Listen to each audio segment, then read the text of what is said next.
अस्सलाम वालेकुम, मैं हूँ खदीजा खालिद सब रंग टीवी के साथ। आज हम मौजूद हैं ईट एंड बाइट्स के ओनर सैयद सफ़ीर गिलानी के साथ। हम इनसे पूछते हैं इनकी लाइफ जर्नी के बारे में। कैसे हैं आप?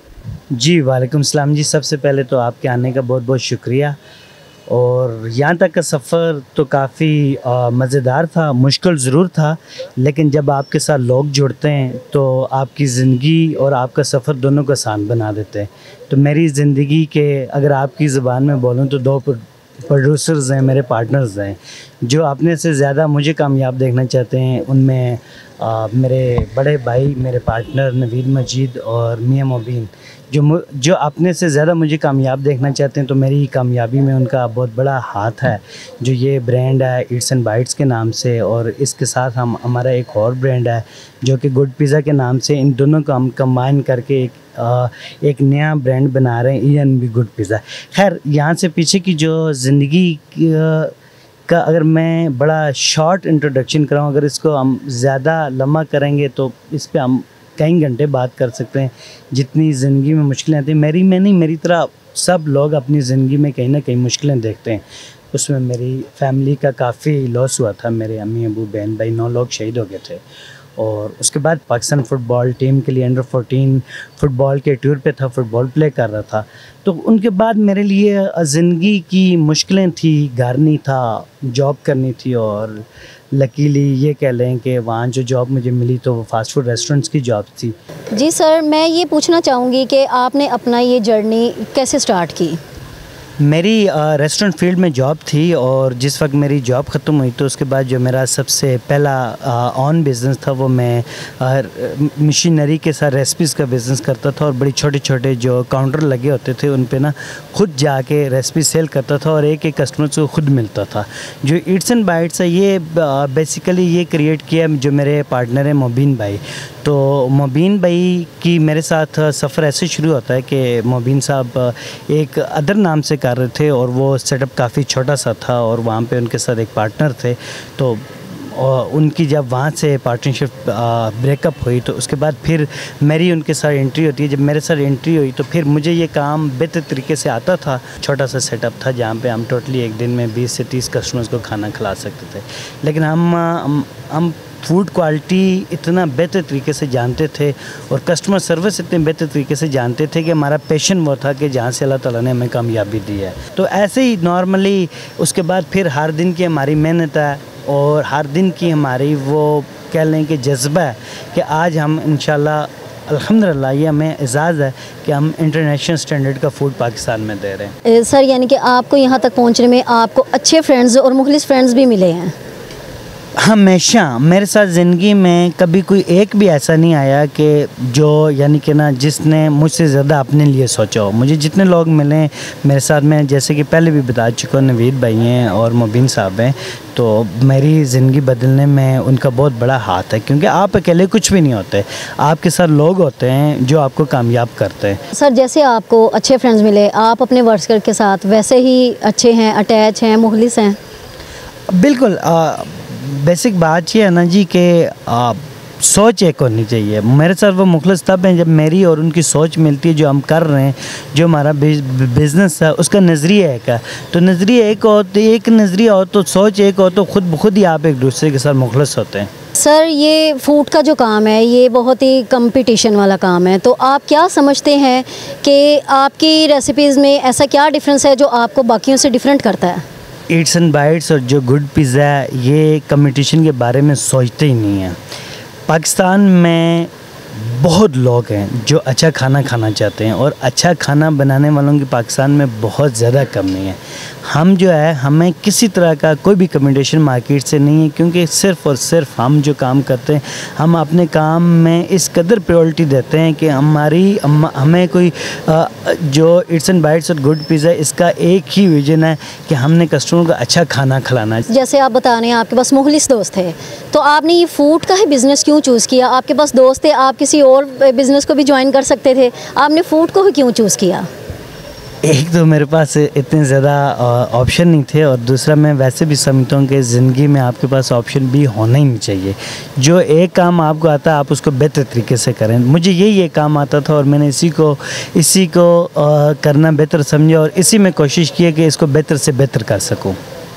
जी सर, अब आप माशाल्लाह ये 3 ब्रांचेज़ आपकी ओपन है, इसको आप आगे कितना बढ़ाना चाहते हैं अपने बिज़नेस को? हमारी सिदरतुल मुंतहा जो ईट्स एंड बाइट्स और गुड पिज़्ज़ा को रन करता है, हमारी कोशिश ये है कि हम पाकिस्तान में मैक्सिमम ब्रांचेस बनाएं, और अगले 5 सालों में हमारा टारगेट है कि हम 50 अबव ब्रांचेस पे जाएं, और इंशाल्लाह ताला ये हमारी अभी सफ़र मुश्किल ज़रूर है, लेकिन इंशाल्लाह ताला एक दिन आप देखेंगे ये हो जाएगा।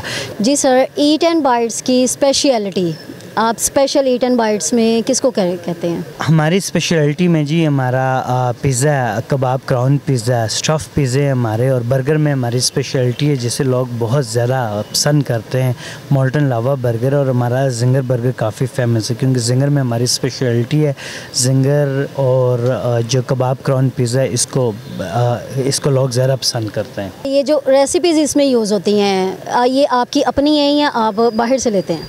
नहीं जी, रेसिपीज़ हमारी अपनी सीक्रेट रेसिपीज़ है। हमारा सेटअप टोटल रेसिपीज़ मेथड पे, इसीलिए हमें लगता है कि जो 50 ब्रांचेज़ हैं वो हमारे लिए कम रहेंगी, और रेसिपीज़ टोटली हमारी अपनी है, और जो भी हमारी रेसिपीज़ हैं वो इंटरनेशनल स्टैंडर्ड पे। इंटरनेशनल स्टैंडर्ड पे न सिर्फ हमारी रेसिपीज़ हैं बल्कि हमने जो अपना स्टाफ और जो मैनेजर्स रखे हुए हैं वो ऑलरेडी इंटरनेशनल स्टैंडर्ड पे मल्टीनेशनल कंपनी पे काम कर चुके हैं, और वो क्वालिफाइड उस रेसिपीज़ को कस्टमर्स के लिए बेहतर तरीके से बनाने के लिए और सर्व करने के लिए। आपके फ्यूचर प्लान्स क्या हैं? जी, अभी तो इंशाल्लाह ताला मेरी 3rd ब्रांच ओपन हो रही है, और उम्मीद है कि जब तक आपका इंटरव्यू रिलीज़ होगा तब तक मेरी ब्रांच ओपन हो चुकी होगी।